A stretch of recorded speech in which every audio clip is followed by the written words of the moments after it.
អន្តរជាតិកម្ពុជាមករកមកទម្ងន់60គីឡូក្រាមពេជ្រសម្បត្តិបាទជាមួយនឹងហ៊ីសាមបាទត្រឹមតែ3ទឹកទេទត់ស្ដាំធ្ងន់បាទចូល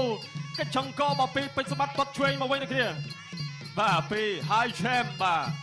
ទយើងអានឲ្យចំពេញបាទសំណូសោសៀងបាទបោះជង្គង់កាឡណាពីសម្បត្តិទាត់មកវិញពី High Champ វិញស្ដាំចូលពេញផ្ទៃមកពីពេជ្រសម្បត្តិឆ្វេងពោះទឹកប៉ុន្តែសងអូវិញចូលពេញដូចគ្នា 2 3 4 5 6 7 8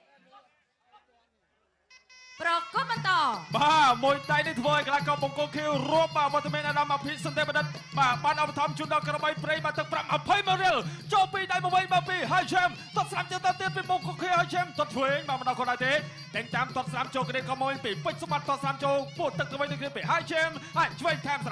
រាំពីដៃ3ដៃ4ដៃវិញសងវិញពីបង្គោលខៀវឆ្វេងស្រាំតិចតាមពីក្របីព្រៃបាទយ៉ាងមិនចេះឆ្វេងពីពេជ្រសម្បត្តិអូហូយ 2 ចូលពេញធៀម 4 5 6 7 8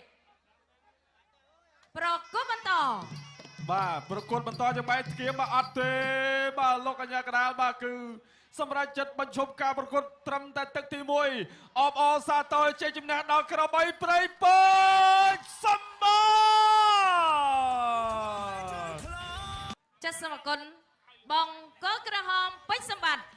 ឈ្នះគណៈករបង្គោលខៀវដោយគណៈករបង្គោល